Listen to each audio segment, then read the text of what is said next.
today we will talk about, again, organization comes with a lot of challenges, a lot of kind of people comes. There are people who are fully skilled, they know that have the skill. There are people whose attitude are much better, they want to really prove themselves, they want to prove their worth to the organization. In fact, they want to prove their worth to themselves. Now, how to plot that into a matrix and try to strategize for your entire organization, because everybody is not the same. So let's see that one side is skill, other side is will.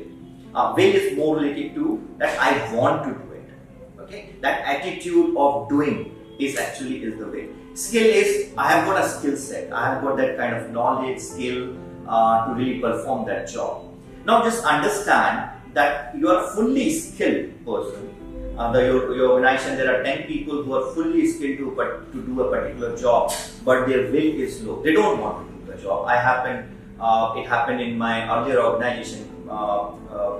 When Merck has taken over Millipore, I became the SBU head.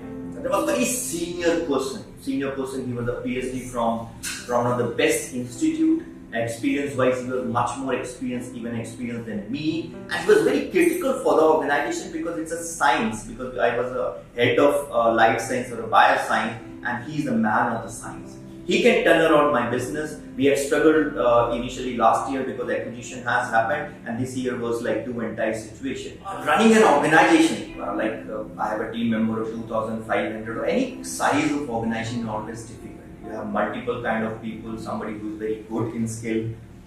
They have knowledge and skill to perform the job. There are people who have knowledge and skill, but they don't want to perform. The attitude is in a problem. So the metrics which I always follow, and which is I'm going to discuss today, is always helped me. And I give an example also, the live example of my experience. The first one is where people have got a skill which is actually required, but the will part, which is the attitude part, is not there, which means he don't want to do it. He can do it, but he don't want to do it. So in my Merck organization, when I joined first time, it was like Merck has acquired Millipore, few people came, there was always like a conflict kind of thing. A very senior person who was a PhD from a very premium institute, and I knew to turn around this business after acquisition, his role is very critical. But his attitude was not there, maybe because he was the senior most, he didn't get that kind of title which he wanted or the kind of role which he wanted. So these people where the skill set is high, but the will is low, is you have to make sure that they are motivated, whether through maybe redesignation, maybe through redefining their role, or maybe involving them in your strategy, maybe involving them into your decision making. And believe me, I don't want to tell the name, but that organization, that particular year when we started working along with him, we were the second in terms of growth in China. Even the global head in their slide, India reflected in terms of growth.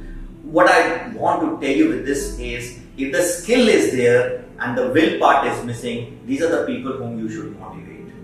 It can be the other way around. The will is there. There are a lot of young people who join and they want to perform, but they don't have skill set, they don't have knowledge, they lack knowledge. In those cases, you have to provide them the training. I remember my Piramal days, which was when I was heading as a national manager the entire diagnostic business. There were many people who came from the BCom background, the commerce background, but they have joined a company where actually you have to speak about science.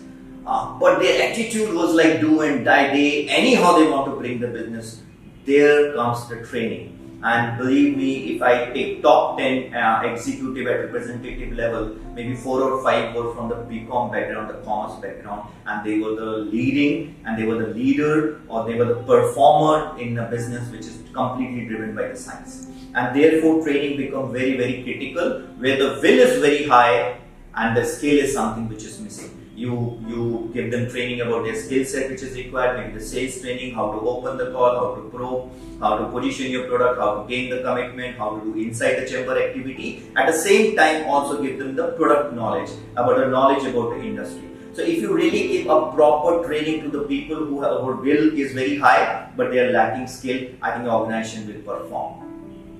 The third part is where the skill also less and even the will is somewhere which is compromised. These are the people where you have to take a call because they and I feel like if you want to add value to the organization, you want to add value to the people, always select people who are fit for that particular job. If you don't bring right people for the right job, if you really do not define their JD, if you're not able to position the people for the right job, I think that is the biggest disservice you do with the people. So I feel these are the people where HR has to really sit and really find out what call should be taken. Skill, the knowledge can be given, maybe skill, we can train them. Attitude is something which has to come, or we have to develop, we have to talk to them, we have to bring the PIP into the place. But if something doesn't work out, we have to see what we are going to do it. So we have discussed skill is high, will is low. We have discussed will is high, skill is low, and we have discussed when both are low. So these are the things where we need to work out. The matrix is very, very clear. You have to motivate with them, you have to work with them, you have to train people. Whatever they lack is what we have to provide them. That is what this all matrix talks about. Thank you.